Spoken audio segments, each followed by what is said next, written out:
Hello friends, जय श्री श्याम, राधे राधे, जय श्री। हरियाणवी मसाला channel व फेसबुक पेज पर आप सभी मित्रों, लाडले विद्यार्थियों एवं युवा साथियों का अभिनंदन, स्वागत है। आपको ये वीडियो पसंद आए तो हम पहले ही आपसे एक बात कह रहे हैं, आप चैनल ज़्यादा से ज़्यादा सब्सक्राइब करें, पेज को फॉलो करें, वीडियो को शेयर करें, ये आवश्यक। नेक्स्ट आपको ध्यान रखना है, आप वीडियो को अंत तक देखिए। अंत तक देखिए, जब भी कोई फिल्म देखते हैं वो शुरू से और लास्ट तक देखने आता है। नेक्स्ट आगामी हम आपको बता रहे हैं, इस चैनल को बनाने का हमारा मूल उद्देश्य वो है, वर्तमान में जो बेरोजगार युवा शक्ति है और ये नन्हे देश के युवा भविष्य हैं, वो मोटिवेशन बातों के माध्यम से एक अच्छे संस्कारों की तरफ ले जाया जाए, को इनकी नौकरी की तरफ मोड़ा जाए। कॉमेडी के माध्यम से, गीत के माध्यम से इनको ऐसे वाक्य के सामने प्रस्तुत किए जाए, ऐसी कहानी, ऐसी घटनाएं जिनसे इनमें जोश भरे, देशभक्ति की भावना जगे, सनातन का विकास हो इनके, और ये आगे चलकर भविष्य में इस देश के लिए कुछ अपना अहम विशिष्ट घटना में एक जानदार शायरी के साथ मैं आपका आज आगाज करता हूँ। एक बात मैं परमानेंट आपको सिखाता हूँ, मेरे लाडले, ऐसा हमेशा हमें ध्यान रखना है, हमेशा हमें ध्यान रखना है। जीवन में रिस्क हमेशा इतना बड़ा लेना है, जीवन में रिस्क हमेशा इतना बड़ा लेना है। जीत जाएंगे तो कप्तान बन जाएंगे और हार गए तो सलाहकार बन जाएंगे। अरे जीतेंगे तो कप्तान बनेंगे और हारेंगे तो सलाहकार बनेंगे। विशेष ध्यान रखना है, कैप्टन बनेंगे तो भी जीवन बिंदास और सलाहकार बने तो भी जीवन माँ बिंदास है, क्योंकि सलाह के भी लोग पैसे लेते हैं यदि आप एक अच्छे सलाहकार बन। एक विशिष्ट बात आपको ध्यान रखनी है, जो झुक सकता है वो दुनिया को झुका भी सकता है। जो झुक सकता है वो दुनिया को झुका भी सकता है, लेकिन झुकेगा वहीं जिस ज्ञान है, अकड़ तो मुर्दे की पहचान। झुकेगा वहीं जिस ज्ञान है, अकड़ तो लाडलो मुर्दे की पहचान। अब हाल ही में सैनिक स्कूल RMS मिलिट्री नवोदय के फॉर्म खुलने वाले हैं, और जिन के लिए मैं ये वीडियो अपलोड करता हूँ इस युवा शक्ति के लिए, उनकी एक भर्ती आई हुई है दिल्ली पुलिस। अब दिल्ली पुलिस में लाखों करोड़ों फार्म भरे जाएंगे, और कई लाखों की संख्या में छोरे बेरोजगार है, वो फार्म भरेंगे और आप विभिन्न प्रतियोगी चरणों से गुजरकर उसमें फाइनल सेलेक्ट होंगे। 7,500 बच्चे, फिर 7,500 बच्चे अपने आप में एक विशिष्ट स्थान रखते हैं। आता है आप इन सब में से छटनी होके आना है। ठीक वैसे ही जो मैं आपको एक जानदार कॉमेडी भी है और एक स्टोरी भी है, एक जानदार कहानी के साथ प्रस्तुत। आइए दोस्तों, एक बंदा होता है जो खूब पढ़ा लिखा लेकिन जॉब नहीं मिलती। एक बंदा है जो खूब पढ़ा लिखा, उसको जॉब नहीं मिलती है। जॉब ना मिली कोई दिक्कत नहीं है, लेकिन वो घर पे बैठ के आवारा टाइम पास करता है, इंस्टाग्राम चलाता है, फेसबुक चलाता है और किसी बात में दिमाग नहीं लगाता है। और उसकी श्रीदेवी, उसकी धर्मपत्नी उसको कहती है, ऐसे तो पार पड़ने वाली नहीं है बेरोजगारी से। तो वो बोलता है, बताओ क्या किया जाए? तो बोला, नौकरी की तलाश की जाए। तो नौकरी की तलाश क्या की जाए? राजा महाराजाओं का समय था कि महाराज के दरबार में जाइए और वहां पे आप अपनी नौकरी की अरदास लगाइए।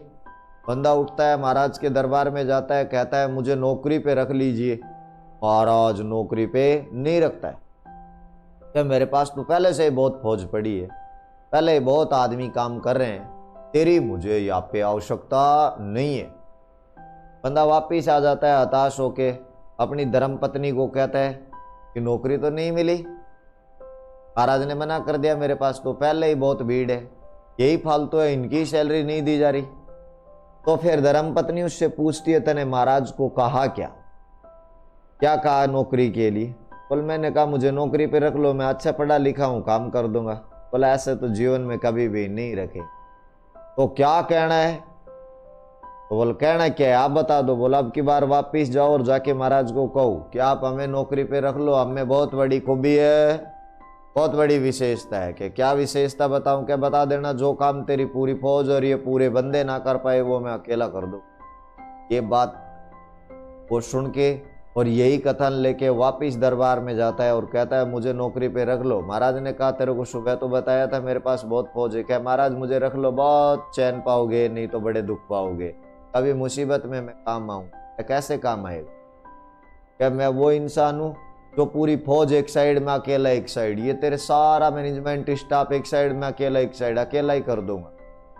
क्या जब तू अकेला ही पूरी फौज का काम कर देता है, चलो तुझे चेक कर लेते हैं, और उसे जॉब पे रख लिया जाता है। 5-7 महीने वो काम करता है, क्योंकि आप भी जानते हैं इतनी बड़ी फौज सब काम संपादित कर ही देती थी, उस बंदे की जरूरत नहीं पड़ी।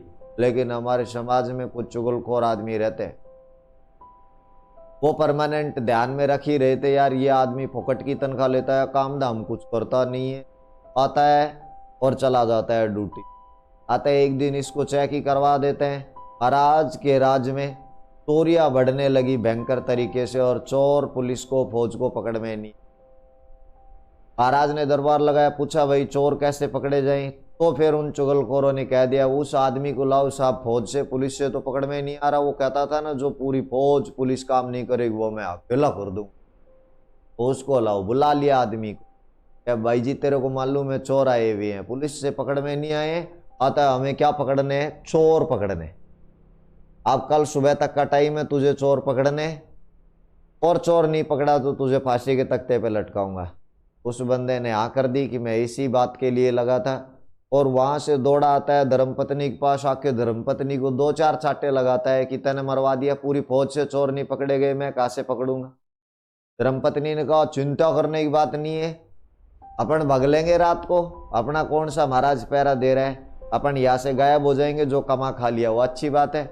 लेकिन आप बाजार में जाइए जल्दी से, और आप है ना खांड ले आइए, आप खांड ले आइए, चूरमा बनाते हैं खाते हैं, और मार्ग में भूख लगेगी चूरमा लेके भी चले। भाई जी वो बाजार से जाता है, खांड लाता है, चूरमा बना लेते हैं, चूरमा खा लेते हैं, और कुछ चूरमे को रख देते हैं कि भाई रास्ते में खाएंगे, शाम को जब भगेंगे रात को मध्यरात्रि तो लेके जाए। अब ऐसी करनी होती है कुदरत की कि चोर उन्हीं के घर में घुस जाते हैं, चोर उन्हीं के घर में घुसते हैं और चोरी करते हैं। चोरी करते करते उनमें से एक चोर है ना, वो नमक पी के घूमता था, भूखा बहुत था। वो बोलता है यार रसोई में मैं चेक करता हूँ कुछ खाने का मटेरियल है क्या। जैसे वो रसोई में गया तो वह चूरमा रखा हुआ था। आवाज लगाई चोरी कर ही लिया, जो पहले चूरमा खा लेते हैं। सारे बैठ गए, चूरमे को बीच में रख लिया और खाने लगे। तब एक कलाकार बोलता है यार इसमें थोड़ा मीठा कम है, इसमें तो शुगर कम है। दूसरा बोलता है यार अपने कौन से पैसे देने, मैं डटो देखता हूँ शुगर किधर है, मीठा किधर है। तो वहां पे डीटीडी पाउडर की पन्नी लटकी हुई थी, वो उतारता है अंधेरे में और उसी को मिला देता है, और मिला के सारे खा जाते हैं।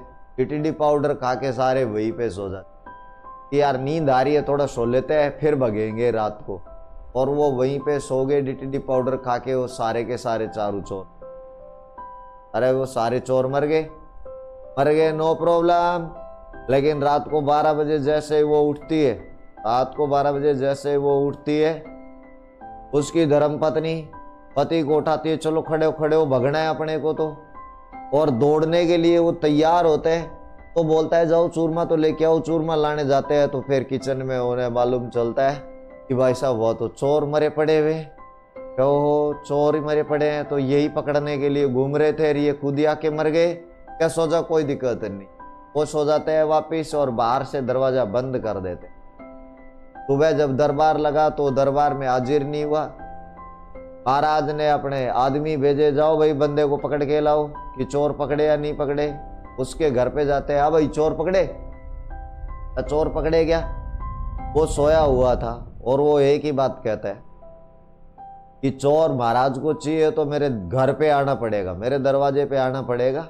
आता है महाराज को कहो कि मेरे दरवाजे पे आए, खुद ही आए मेरे दरवाजे पे। आता है महाराज खुद ही आता है। महाराज आके बोलता है तेरी इतनी हिम्मत कि तूने मेरे को अपने दरवाजे पे बुला लिया? क्या हाँ। क्या बता क्या काम था? क्या चोर पकड़े या नहीं पकड़े? क्या जाओ वो रसोई में पड़े हुए हैं, पकड़े नहीं, मैंने उनका रात को एनकाउंटर ही कर दिया है चारों का। क्या अच्छा है क्या? महाराज ने देखा चोर वाकई में मर गए थे। महाराज बड़ा प्रसन्न हुआ, उसको गाजे बाजे से वापिस दरबार लाता है और उसे सेनापति का कार्यभार देता है, बहुत धन संपत्ता उसको देता है। अब वो सेना में काम करने लग गया है, अब बिंदास हो गया है। फिर वो 2-4-5 महीने आराम से काम करता है। अब फिर लफड़ा क्रिएट होता है। अब की बार राज्य में एक शेर आने लग जाता है, पर डे आदमियों को खाता है। फौज बहुत परेशान हुई, फौज से पकड़ में नहीं आया शेर। फिर वापिस दरबार लगाया, पूछा गया भाई शेर कैसे पकड़ा जाए, क्या जतन किया जाए? तो फिर उन्हीं चुगलखोरों ने बताया, महाराज हमारे पास एक ऐसा बंदा है जो अकेला कर सकता है, जो पूरी फौज काम नहीं करेगी, तो अकेला ही कर सकता है। हाँ यार याद आया ना, उस आदमी को वापिस बुलाया। अरे आदमी को वापिस बुलाया कि भाई जी तेरे को मालूम है शेर आ रहा है पर डे, फौज से पकड़ा नहीं गया, तू ही पकड़ सकता है इस काम को। क्या बिल्कुल सत्य बात है। क्या कल सुबह तक पकड़ना है, नहीं फांसी लटकाया जाएगा? आता है वो वापिस मेरे भाई, घर पे आता है, बीरबानी को अच्छे से पीटता है, दे चाटे दे चाटे। क्या मरवा दिया ना, चोर मैंने थोड़ी पकड़े, अपने आप आए थे। अब की बार शेर पकड़ना है, मैं शेर को पकड़ने जाऊंगा, शेर मुझे खा जाएगा। आता तू मस्त रहना, मैं भगवान के घर पहुंच जाऊंगा आज शाम। फिर पंगा होता है, वो कहती है घबराने की आवश्यकता नहीं है, अपन तो रात को भग लेंगे, अपने क्या दिक्कत है? बोला हाँ यार ये बात तो ठीक है, लेकिन वो कह रही है कि अपने पास अब बहुत सामान है, आता अपन तो भग जाएंगे, कम से कम कीमती कीमती सामान तो लेके साथ चले, सोने चांदी के आभूषण है ये अपन लेके चले, सोना चांदी बहुत है ये भी लेके चले, कुछ और मटेरियल लेके चले। तो बोला ये कैसे लेके चलेंगे? बोला आप जंगल में जाओ और कोई गधा पकड़ लाओ, वो गधा पकड़ लाओ, अपन उसमें ये सामान लाद देंगे और रातों रात निकल जाएंगे। वो जंगल में जाता है, जंगल में एक बूढ़ा शेर था जो वृद्धावस्था में आ गया, शिकार करने की हालत नहीं बची, चलने फिरने की हालत नहीं बची, और वो किसी पेड़ के नीचे खड़ा हुआ था। अंधेरे में भाई को नजर नहीं आया और वो उसी का कान पकड़ के ले आता है, घर पे लाके बांध देता है। धर्मपत्नी को बोलता है मैं गधा ले आया, सामान लोड कर दो। धर्मपत्नी जैसे ही सामान उस पे टांगने के लिए जाती है, धर्मपत्नी जैसे ही सामान उस पे टांगने के लिए जाती है,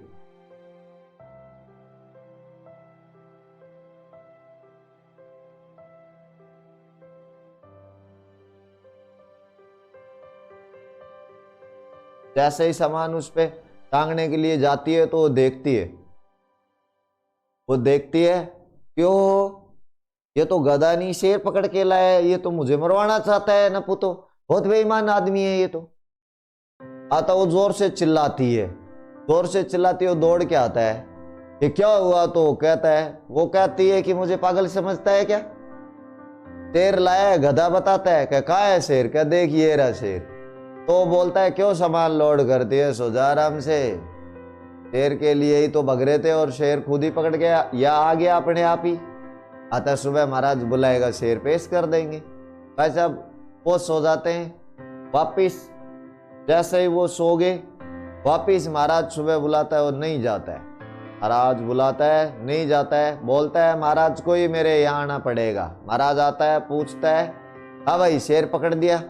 क्या पकड़ दिया? वो बंद रहा, देख चौक में बंद रहा है, आंगने में ले जा खोल के पाल लेना आराम से। महाराज ने देखा भाई आदमी बहुत बिंदास है, महाराज शाबाशी देते हैं कि यार इसने शेर भी पकड़ दिया। और महाराज खूब धन संपत्ता देता है और उसे एक फरगने की जागीरी भी देता है कि तू तो यार बहुत भारी आदमी है, बहुत काम का आदमी है। फिर वो बिंदास तरीके से जीता है। अब तीसरी बार में फिर लफड़ा क्रिएट होता है।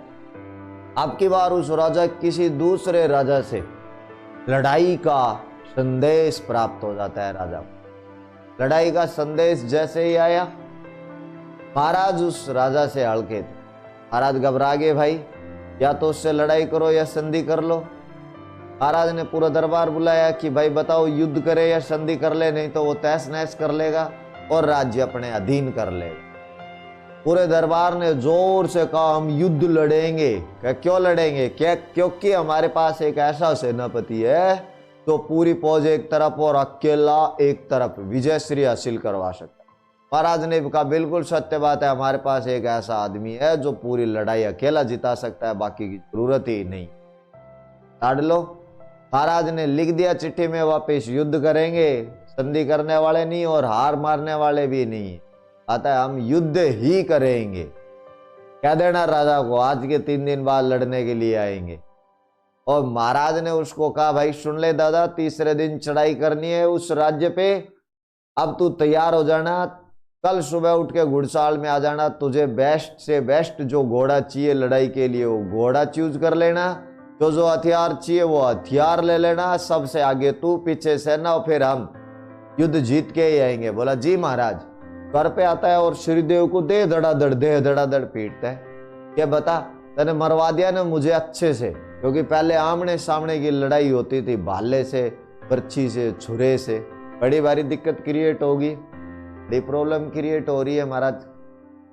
क्या अब की बार मरूंगा? महाराज ने कह दिया कल घोड़ा पसंद कर लेना और हथियार पसंद कर लेना, आज के तीसरे दिन चढ़ाई करनी है। आता कह रहा है मेरी सुश्री रण ध्यान रख जे, मैं तो मरसी, मैं तो मरांगा, क्योंकि लड़ाई लड़ेंगे आमने सामने की। मैंने तो कभी किसी कुत्ते के साथ भी लड़ाई नहीं लड़ी, वहां तो आमने सामने सेना से लड़ना है, मैं पक्का मर जाऊंगा पक्का। सब अब धर्मपत्नी उसको समझाती है, धर्मपत्नी उसको समझाती है कि सुन कोई दिक्कत नहीं है, टेंशन नहीं, कल जब घुड़साल में आप कटनी करने के लिए जाओ ना, तो आप देखना उन घोड़ों में तो लंगड़ा घोड़ा हो वो लेना, वो धीरे धीरे दौड़ेगा, आता आप पीछे रह जाओगे, सेना आगे जाएगी वो मर जाएगी, सेना ही मर जाएगी, आप वापिस आ जाना। और आप जो हथियार दे वो सब ले आना, लेकिन बाजार से आते समय है ना तो बड़े 20-20 फीट के बांस ले। कहीं इनका क्या करे, क्या मैं समझा दूंगी, बस तू तो बांस और रस्सी ले आना। ठीक है भाई जी। वो बंदा जाता है, कल घुड़साल में घोड़े खड़े हुए 1000, और कहता है भाई छटनी कर ले महाराज, कौन सा घोड़ा तुझे पसंद है? वो घोड़ा पसंद करता है, धर्मपत्नी ने समझाया था ना, होम मिनिस्टर ने समझाया था कि घोड़ा ऐसा लेना है जो लंगड़ा है। तो नीचे देखता है, झुक झुक के देखता है कि कौन सा घोड़ा लंगड़ा है। तो एक घोड़े ने पैर अधर कर रखे, एक घोड़े ने पैर अधर कर रखे, 3 पैरों पे खड़ा हुआ। उसने देख लिया ये पक्का लंगड़ा घोड़ा है, उसी घोड़े को कह दिया महाराज इसको तैयार कर देना युद्ध के लिए। महाराज ने उसको बहुत शाबाशी दी, क्यों? क्योंकि बाबू जी ये घोड़े की पहचान है, जो घोड़ा एक पैर अधर करके खड़ा होता है दिन में कुछ समय के लिए, एक पैर हमेशा अधर रखो, सबसे तेज दौड़ने वाला घोड़ा होता है। उन 1000 घोड़ों में वो ही सबसे तेज दौड़ता है। महाराज ने देखा भाई सेनापति बहुत अपना स्मार्ट बिंदास बुद्धिजीवी है, तो सबसे तेज दौड़ने वाला घोड़ा ले रहा है, जबकि वो खुश हो रहा है कि मैंने ऐसा लंगड़ा घोड़ा लिया है जो बिल्कुल भी चलने लायक नहीं है, पैर पूरा टूटा ही हुआ है। और हथियार सब लेके और बाजार से 2 20-20 फीट के बांस लेके रस्सी लेके घर पहुंचता है। जाके पत्नी को बताता है इतना लंगड़ा घोड़ा है कि वो 3 दिन में भी नहीं पूछेगा युद्ध मैदान। हथियार में ले आया, अब ये बांस का क्या करना है बता देना। क्या वो दिन आने दे लड़ाई का, तभी वाला दिन भी आता है। और वो बाबूजी सुबह युद्ध की तैयारी करता है। घोड़ा लंगड़ा अपने मन से खुश होके चूज कर ही रखा था। धर्मपत्नी सब हथियार उसके लटका देती है और दोनों हाथों पे इधर और इधर वो 20-20 फीट के बांस बांध देती है लंबे। अब वो पूछता है इसका क्या करना है? क्या तू तो ये हाथ पकड़ के ले जा ये बांस के और हथियार सब लटका ले और जाके अपने घोड़े पे बैठ जाना। पहली बात तेरा घोड़ा लंगड़ा है, वो दौड़ेगा ही नहीं। फिर भी यदि दौड़े और सेना आने लगे या घोड़ा तेज चलने लग जाए तो जमीन में बांस गिरा देना, घोड़े को झटका लगेगा, घोड़ा धीरे धीरे ही चलेगा, तब तक सेना का काम खल्लास हो जाएगा। क्या हाँ यार ये बात तो ठीक। पूछता है, घोड़े पे बैठता है, सारी सेना तैयार खड़ी है, महाराज हाथी पे विराजमान है, युद्ध का शंखनाद होता है और वो जैसे घोड़े पे बैठ के एड़ दबाता है, पंजा लगाता है, वो घोड़ा हवा की तरह उड़ता है। टैंकर, क्योंकि वो तो सबसे तेज दौड़ने वाला घोड़ा था, वो लंगड़ा थोड़ी था। और जैसे घोड़ा तेज दौड़ा फिर वो मन में पत्नी गालियां बकता है, मेरी सुश्री रान मरवा दी भाई। ये कह रही थी जो लंगड़ा घोड़ा है वो लेना धीरे चलता है, ये तो सबसे तेज चल रहा है। और घोड़ा 5 मिनट में सामने वाली सेना के सामने उसे टिकाता है। पीछे मुड़ के देखता है उसकी सेना कहीं दिखाई नहीं दी। वो घबरा गया भाई साहब। होम मिनिस्टर ने ढंग से धोया है, घड़ी डिटर्जेंट से मरवा रही है फुल तरीके से। सामने उसको अगली सेना तलवार भल्ले बर्छी ले लेके दौड़ने के लिए आ रहे हैं। देखो देखो युद्ध जीतने है एक बंदा। वो घबरा गया, भाई बचे तो कैसे बचे, हथियार चला नहीं सकता क्योंकि हाथों पे बांस बांध रखे थे। अतः वो सेना को देख के बांस लगाता है, बांस लगाता है, घोड़े को झटका लगता है, घोड़ा कभी लेफ्ट तो कभी राइट, कभी लेफ्ट तो कभी राइट, वो हर बार बांस जमीन में गड़ाता है। घोड़ा कभी इधर मुड़ता है कभी इधर, और जैसे इधर मुड़े तो 20 फीट लंबे बांस क्यों झटके से उठ के आए, वो सेना को टिके मुंह पे, हाथ पे, पैर पे। सेना घबरा गई बहुत तेज, भाई ये कौन से हथियार से लड़ाई लड़ रहा है। और वो आगे बढ़ता चला गया, कभी इधर 20 को पटक दे, कभी इधर 20 को, कभी इधर 20 को। सामने वाले राजा की पूरी सेना घबरा गई और दौड़ पड़ी वापिस युद्ध का मैदान छोड़। और सामने वाला राजा भी घबरा गया, ये क्या बहबाल आ गया जो यार बिना हथियार के लड़ रहा है, 20-20 फीट दूर से फोड़ रहा है हमें भयंकर तरीके से। वो राजा डर गया, दूर से हाथ जोड़ता, अरे मेरे गुरु माफ कर, अरे मेरे गुरु माफ कर, मैं हार स्वीकार करता हूं। तो तुरंत प्रभाव से उसने कहा, उतर जा नीचे घोड़े से और मेरे घोड़े की पूंछ के लूम जा, चल वापिस। और झंडा गाड़ दिया अपने खुद के राजा का वहां पे, और विजयश्री हासिल करके वापिस उसको पूंछ पकड़ा के अपने राज्य में ला रहा है, बंदी बना के, अधीन करके। मार्ग में वो सेना मिलती है और महाराज मिलते। महाराज पूछते हैं, हाँ भाई युद्ध खत्म कर दिया क्या, युद्ध खत्म कर दिया, देखिए पूंछ पकड़ रखी तेरे शेर सिंह ने, गिद्दड़ सिंह बना के लाया हूं इसको। महाराज ने देखा, भाई बिल्कुल युद्ध तो हम जीत गए। भाई जी महाराज और सेना वहीं से वापिस हो जाती है, ढोल नगाड़ों से उसका स्वागत होता है और महाराज अपने राज्य में पहुंचता है। और आने के बाद पूरी सेना को रिटायरमेंट करता है। भगो उल्लू के पट्टे, ऐसे सीमेंट के कट्टे।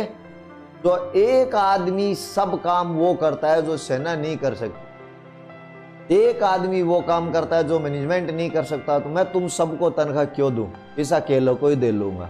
अतः मेरे लाडले भाई बहनों, विद्यार्थियों, दोस्तों, मेरा कहना है आप इस लाखों की भीड़ में से वो सर्वश्रेष्ठ बने। जो ये लाख नहीं कर पाएंगे वो 7,500 आदमी करेंगे। जो लाख नहीं करते वो सैनिक स्कूल में 100 बच्चे करते हैं। जो लाख मेरिट में नहीं आते वो 10 बच्चे मेरिट में आते हैं। तो आप हमेशा वो कार्य करें तो दुनिया नहीं करेगी। और वो कार्य करने के लिए ध्यान रहे, तुम्हें सफलता का कोई शॉर्टकट नहीं, परिश्रम करना ही पड़ेगा। यही मूल कुंजी है। सफलता का कोई शॉर्टकट नहीं, परिश्रम करना ही पड़ेगा, यही मूल कुंजी है। और भीमराव अंबेडकर ने एक जानदार लाइन भी कही है, शिक्षा उस शेरनी का दूध है तो जितना पिएगा वो उतना ही दाड़ेगा, उतना ही गरजेगा। धन्यवाद बाय दोस्तों, मिलते हैं नई वीडियो के साथ। वीडियो पसंद आए तो लाइक अवश्य करना। बाय।